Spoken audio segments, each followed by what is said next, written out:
encendió. A ver, nada más está entrando un grupo, ¿verdad? Ahorita son los del grupo I, No, doctora, Sí, también están estamos unos del L. bueno, están los dos. pero no están entrando todos. Creo que no, como algunos tenían clase ahorita a las 5, pues ya se transportaron, pero Ah, ya, ya, ya, ya, ya. Vamos a ver.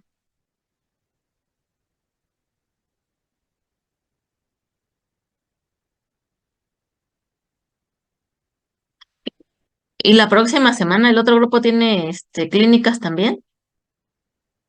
no, No, doctora, doctora, ya ya no. no. Mm. ¿Cuántas clínicas le faltan a ustedes? Ya fue la última, doctora.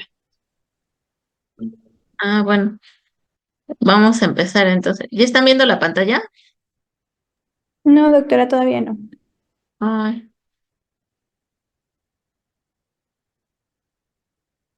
según ya le puse compartir.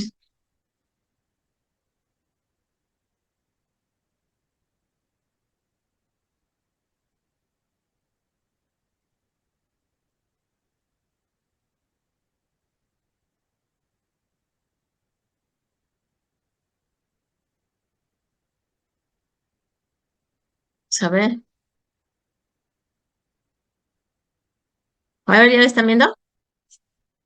Ya, doctora. A ver, vamos a empezar. Por lo menos que avancemos algo con síndrome nefrítico. Ahí está. ¿Ya lo están viendo? Sí, doctora. Ah, bueno. Vamos a hablar del síndrome nefrítico. El síndrome nefrítico forma parte de los otros síndromes que vemos en un paciente que atendemos en nefrología. Les había comentado que cualquier paciente que vaya a valoración por un problema renal tenemos que integrar si encaja en algún tipo de síndrome. Tenemos que buscar, ¿tiene síndrome nefrótico? ¿Tiene síndrome nefrítico? ¿Es solamente una proteinuria aislada? ¿Es hematuria aislada? ¿Tiene enfermedad renal crónica o tiene lesión renal aguda? Entonces son estos síndromes los que comúnmente manejamos. Entonces, otro síndrome es el síndrome nefrítico. Es diferente del síndrome nefrótico, porque a diferencia del síndrome nefrótico, aquí la proteinuria no va a ser tan masiva o no va a ser una proteinuria en rangos nefróticos. Generalmente esta va a ser una proteinuria subnefrótica. Fíjense que es interesante porque el síndrome nefrítico se ha descrito desde las primeras descripciones. A veces me admiro cómo eran tan observadores los médicos, donde sí las asociaban con algunas infecciones. Fíjense, en 1792 Plensis identificó hematuria, oliguria y edema en una epidemia de escarlatina. ¿Y por qué se asoció esto? Porque pues se identificaba que estaba relacionado con el estreptococo. Entonces, en la escarlatina, pues podía verse esta enfermedad como una complicación. Esta es síndrome. Bright estudió, realizó el estudio morfológico en pacientes con una glomerulonefritis, pues glomerulonefritis postinfecciosa. Era muy común que en pacientes que tenían infecciones de garganta recurrentes o infecciones de garganta en los niños de la faringe, pues tenían la infección por el estreptococo y pues podía presentarse este síndrome. Era una parte benigna, digamos, de la presentación de la infección por estreptococo. Longcop en 1929 describió una asociación entre una glomerulonefritis aguda y la infección de vías respiratorias agudas con el estreptococo beta hemolítico. Entonces, como que el síndrome nefrítico solamente se estaba relacionando a infecciones por estreptococo beta hemolítico y podría ser una infección de vías respiratorias o podría ser una presentación de escarlatina. Las cepas nefritogénicas en infecciones faríngeas del estreptococo beta hemolítico, pues las veíamos en infecciones faríngeas a las cepas 1, 2, 4, 12 y a las infecciones cutáneas a las cepas de estreptococos a la 49, 55, 57 y 60. Es decir, si pensábamos que el paciente tenía síndrome nefrítico, pues ya se estaba relacionando por infecciones por estreptococo de beta hemolítico. ¿Por qué ahorita ya casi no lo vemos? Porque ahorita los médicos generales, especialistas, quien ustedes quieran, por cualquier infección de la faringe o cualquier infección de vías respiratorias no complicadas, pues lo mínimo que da es una cefalosporina, penicilinas, etcétera, y pues ya no se presentan como tal. La escarlatina, pues yo creo que nunca la he visto. Y un síndrome nefrítico en el tiempo que llevo por un estreptococo también lo he visto, porque pues la mayoría de los pacientes ya están tratados por antibióticos. A ver qué pasa. Antes de ver esto, vamos a ver. A ver, el síndrome nefrítico, a diferencia del síndrome nefrótico, es una tríada. El síndrome nefrótico, acuérdense, es una péntada. Entonces tienen que diferenciar. Síndrome nefrótico es una péntada, que ya lo hemos visto. Síndrome nefrítico es una tríada. La tríada consiste en hematuria, deterioro de la función renal e hipertensión arterial sistémica. Entonces, fíjense, los pacientes que presentaban síndrome nefrítico tenían hematuria. La hematuria en muchas ocasiones se ve como si fuera un refresco de manzana o se ve como Coca-Cola. ¿Qué llama la atención en ellos? Que los pacientes empiezan con hipertensión arterial y empiezan con deterioro de la función renal. Entonces, el síndrome nefrítico, por definición, es una tríada y puede o no puede haber otras dos condiciones, por ejemplo, proteinuria y edema. Pero por definición, el síndrome, vamos a intentar buscar hematuria, deterioro de la función renal e hipertensión arterial. Y puede o no puede haber proteinuria, y si hay proteinuria, generalmente va a ser en un rango subnefrótico. Y puede o no puede haber edema. ¿Hasta ahí está claro? Entonces, síndrome nefrótico es una péntada. Síndrome nefrítico es una tríada. ¿En qué consiste la tríada? En hematuria, en deterioro de la función renal e hipertensión arterial. Y puede o no puede haber edema y puede o no puede haber proteinuria. ¿Dónde encontramos, en dónde encontramos la lesión? A ver, díganme, ¿en dónde encontramos la lesión? Si les estoy diciendo que puede haber proteinuria y puede haber no, y que no es que pueda haber, sino que hay hematuria y hay hipertensión arterial. A ver, dime, Lucía, ¿en dónde crees que exista el daño en un síndrome nefrítico? O Carla,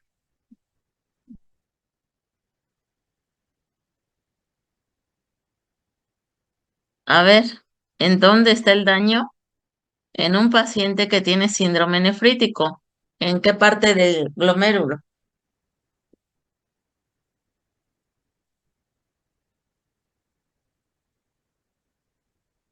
A ver, Carla y Lucía, díganme, ¿en qué parte del glomérulo está el mecanismo de daño?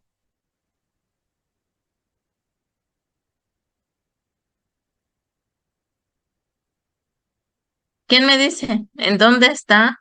Ya se lo he mencionado antes.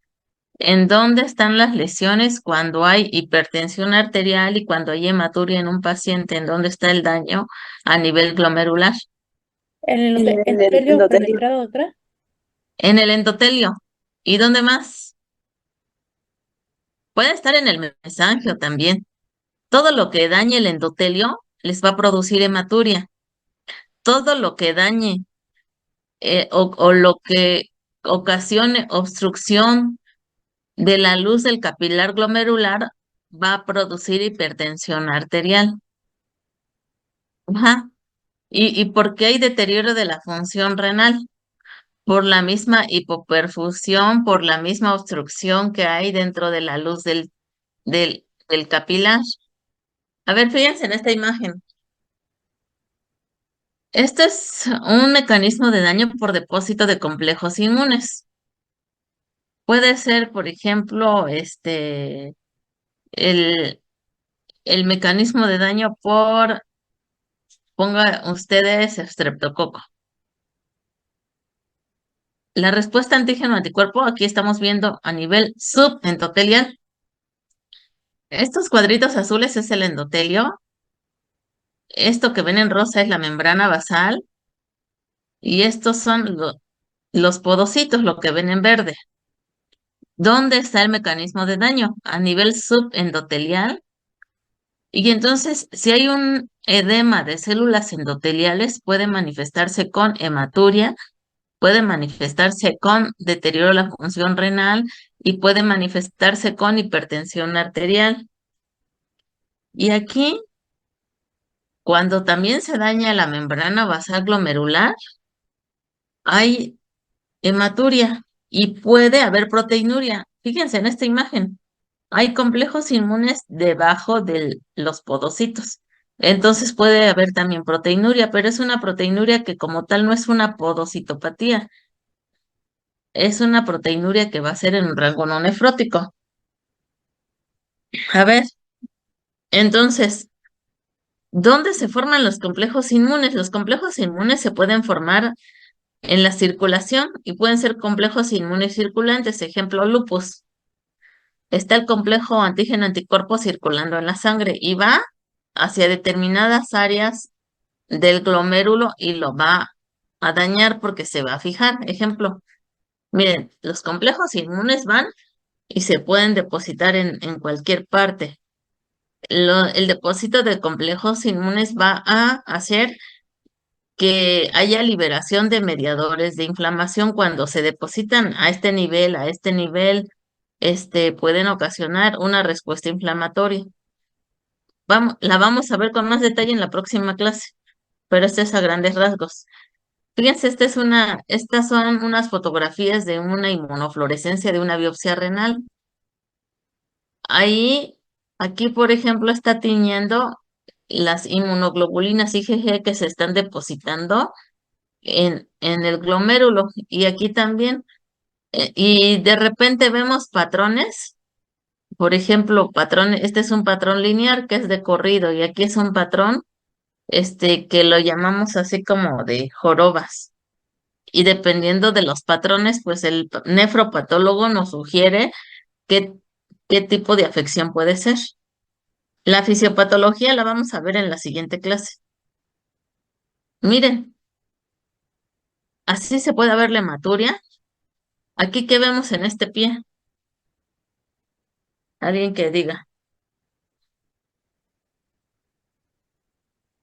¿cómo se llaman estas lesiones en el pie?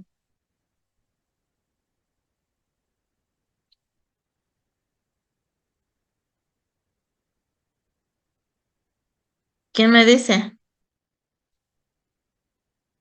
¿Cómo se llaman esas lesiones en el pie o en las extremidades?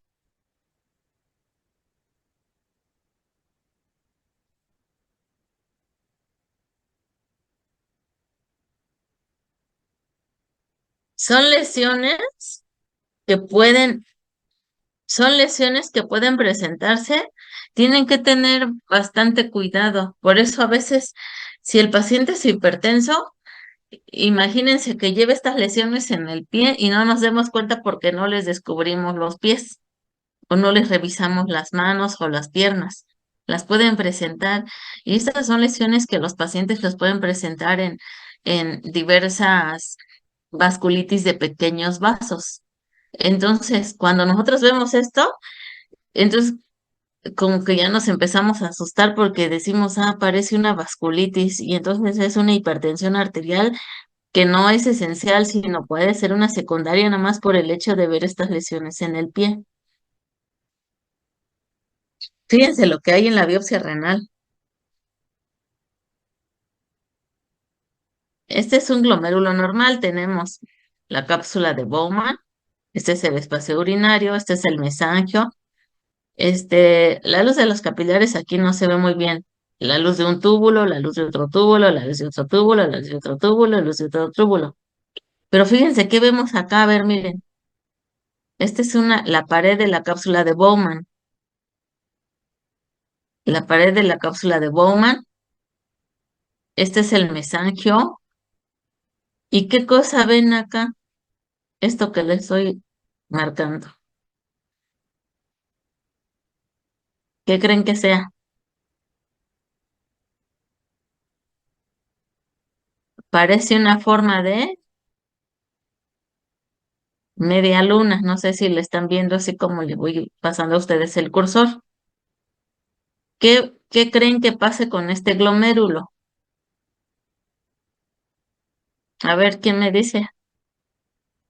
Porque tienen que pensar, díganme, ¿qué cosa creen que pase con este glomérulo?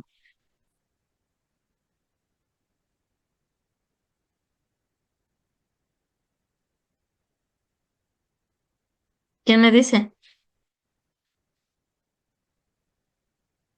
Nada más la entrada les digo que es una forma agresiva de la enfermedad. ¿Por qué agresiva? Porque cuando nosotros vemos esto en una biopsia renal, nosotros sabemos que tenemos que actuar rápido porque el paciente en pocas semanas puede llegar a una insuficiencia renal terminal. Y esto lo vemos en casos como de pacientes con nefritis lúpica, lo vemos en pacientes con vasculitis, lo vemos en pacientes con crioglobulinemia. Entonces, ¿qué, qué cosa nos podría traducir esta imagen? Les estoy diciendo, miren, fíjense dónde está el mesangio y los capilares. ¿Qué creen que sea esto? Les estoy marcando una forma de media luna, pero ¿qué creen que sea? ¿Sí me están escuchando? Porque nadie contesta. ¿Qué creen que sea?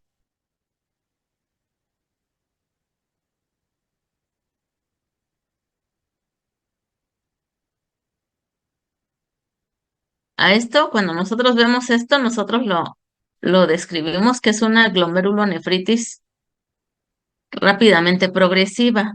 Cuando vemos esta imagen, a ver, dígame entonces, ¿qué creen que sea?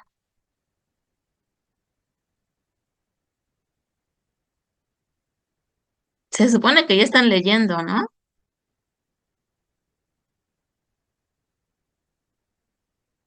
A ver, díganme, Cassandra, a ver, dime qué cosa crees que sea.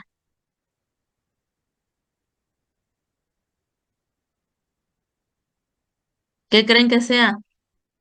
El espacio urinario. Eh, el espacio urinario no lo estás viendo, ¿eh?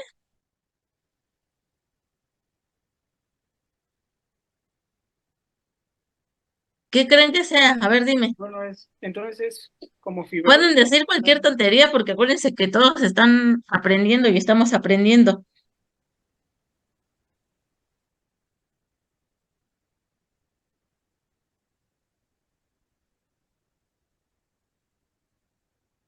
Fíjense, esto les dije es la cápsula de Bowman. Entonces, ¿qué creen que sea esto?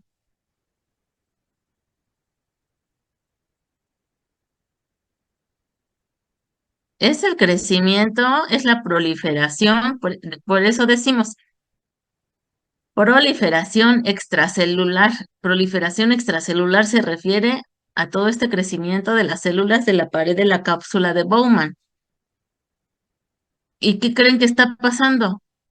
Este crecimiento de las células de la pared de la cápsula de Bowman, que es un epitelio parietal, está desplazando al mesangio de tal manera que lo está presionando y de tal manera que ¿qué pasa con los capilares?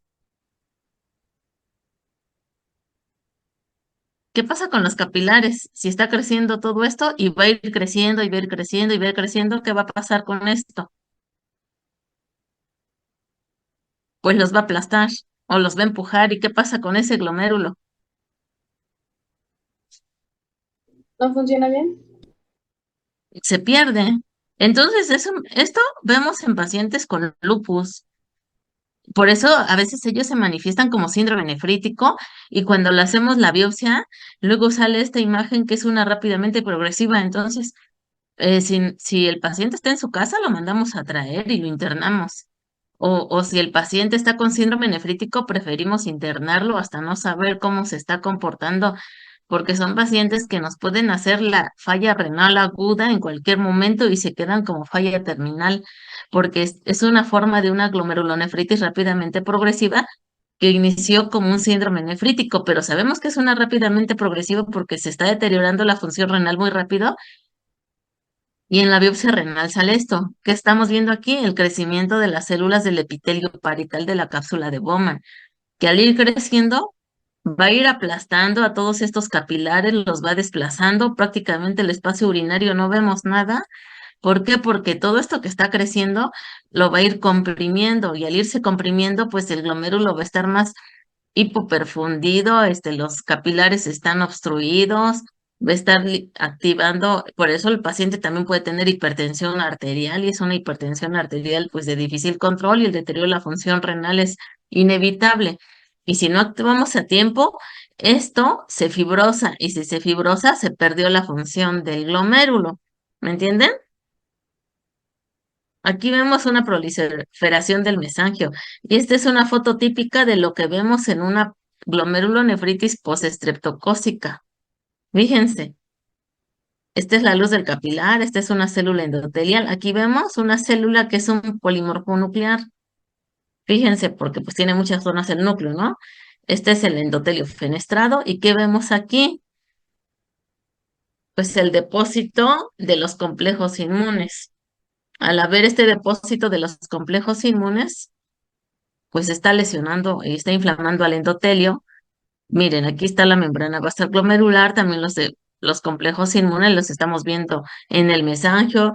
Entonces, si yo veo una imagen así, ¿qué creen que esté pensando que tiene el paciente? Por eso a veces el nefropatólogo nos dice, está hipertenso tu paciente, y ¿cómo está la creatinina? Así porque pareciera que él está adivinando, pero lo que está haciendo es que está interpretando todo esto, que hay una inflamación, que hay depósito de células endoteliales y al haber una inflamación de las células endoteliales, el paciente tiene hematuria, tiene hipertensión arterial y como se está obstruyendo la luz del capilar porque tiene muchas células aquí inflamatorias, pues hay deterioro en la función renal, ¿sale?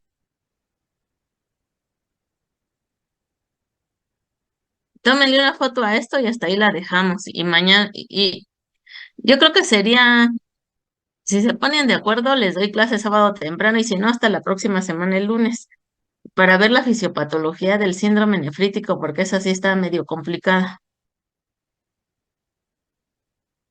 porque vamos a ver esto